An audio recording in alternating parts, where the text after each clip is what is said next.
Hello, everybody. This is Sincere of Teacher Sincere's channel, and welcome. So, I'm doing a video here about the basics of getting into teaching English abroad. Okay. Now, I want to start out by saying that teaching English is a profession. Teaching is a profession.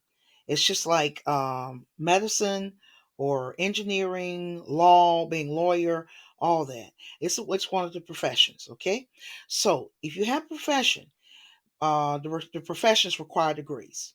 Okay, require more than just a certificate. So if you're like, for example, in my country, the United States, if you're going to teach in the schools here, the public schools, you have to have a degree, at least a bachelor's degree, and preferably in education, and you have to be certified. You have to take an certification exam, and if you don't pass the certification, you will not teach. You cannot teach. Okay, and every state has their own certification. Okay, so if you move to another state, you have to be certified in that state. Okay, now teaching abroad is maybe a little bit less stringent. Okay, it's less regulated, maybe, but it depends on the countries, and different countries have different requirements.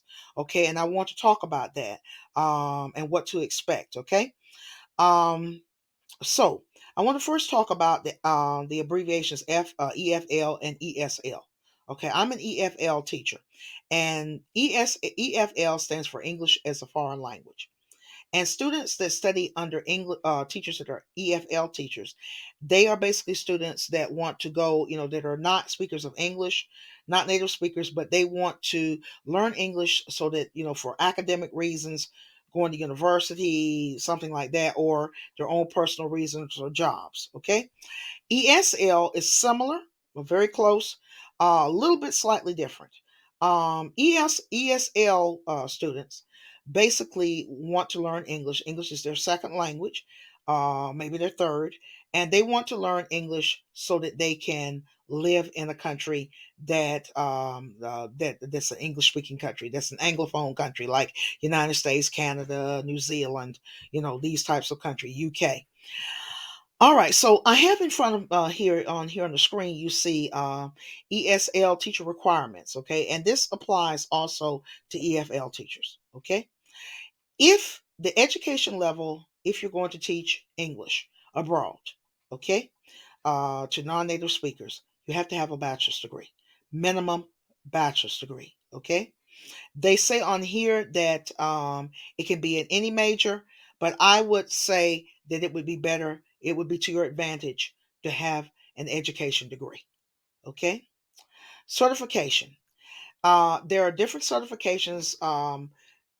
You Some of them getting certified, the training is cheaper, and others are more expensive. Okay, there's TEFL, there's TESOL, and then the top of the line is CELTA.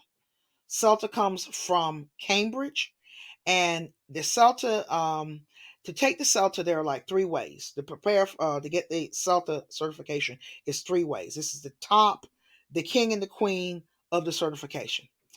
You can either go to a CELTA training center, and they are located in different cities all around the world. Okay, there's not one in my town, so I would have to go likely out of state. Okay, I did in the past. I don't know about now, but I actually was accepted into the program. I mean, it's like over 20 years ago, I think, and I just couldn't afford it because CELTA, getting the CELTA certification can run anywhere from $1,500 to $4,000. Okay, and like I said, the centers are around the world. You can go. The taking the course is intensive, and it lasts about 4 weeks. Okay, now with the age of the internet here now, more, in a much more deep way, you can do hybrid course where you go to the center and do the rest online, or you can take an online course, and it will be, I think you could take it. It takes up to a year. Okay, you have up to a year to take it and pass everything. Myself, I didn't take CELTA. Okay, I was accepted into the program. I would have been going to Miami, Florida, which is south, the neighboring state from where I live, and I couldn't afford it. But what my mother did, my mother wanted me to be certified. Okay, so what she did, she actually paid. There was an online course. She paid for it for me. It was like $350, and I took the course, and I had to take it over a 6 month period. I had to finish it within 6 months. Okay, to get you to be then take the exam, and then and I did it all online. Um, the first time I taught in Turkey, I was not certified. Okay, I had the master's degree, and that was to my advantage. But by the second time, I think the second time I was already certified. I think I was certainly the third time I was certified. The second time I was certified. But yeah, you have to you have a bachelor's degree in certification, and work experience. If you have a bachelor's degree and you don't have any job experience, um, you're going to have to get experience, whether it's teaching in your own country before you try to branch out abroad. Okay, you need experience. Um, uh, so yeah, and like I said, every country is different. You have, I mean, not, I wouldn't say every country is different, but different countries, you need to do your research to find out exactly what the requirements.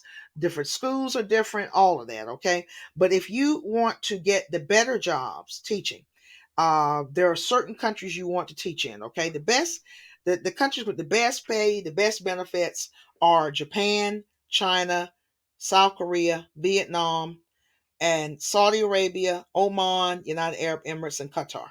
They are the highest paid. They are the top of the line countries. Okay. Um, some things, as far as Qatar is concerned, some of them, if you are older teacher, your retirement age or getting close.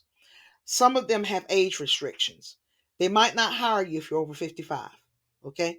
I saw a job advertisement a few years ago in Qatar, and it was you couldn't be, if you're over 55, they wouldn't hire you. Okay. Um, Another thing I want to say, if you job websites, there are websites specifically for English teachers. Okay. When I was hired, I used two. Okay.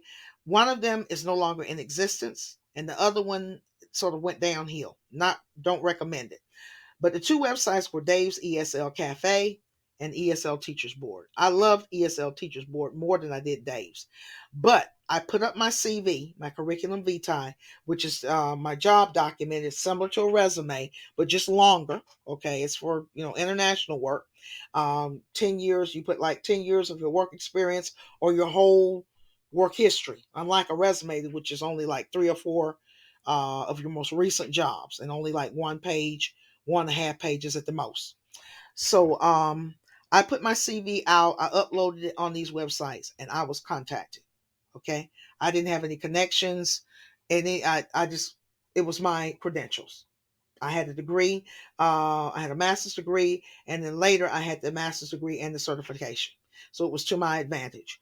Back when I the last time I taught, back before several years back when I was seeking work abroad, some people I was told by um, someone was telling me, well, they prefer if you took the course face to face. When you get your certification, they would be sort of not want you if you took it online. But now with so much online, so much ed tech, it's a different story. And even CELTA, like I said, CELTA, you can do hybrid, you can do online, or you can actually go and spend like a month in another city and pay your room. You have to pay out of pocket your own room and board and your accommodation, your food, all that. You can actually get on Google and do a Google search or whatever search engine you use, and you can just type in the country and you're looking for ESL or EFL jobs. Um, there are, of course, your standard websites that you can use, job websites, and then there are others like this one, TeachAway, and there are some others as well.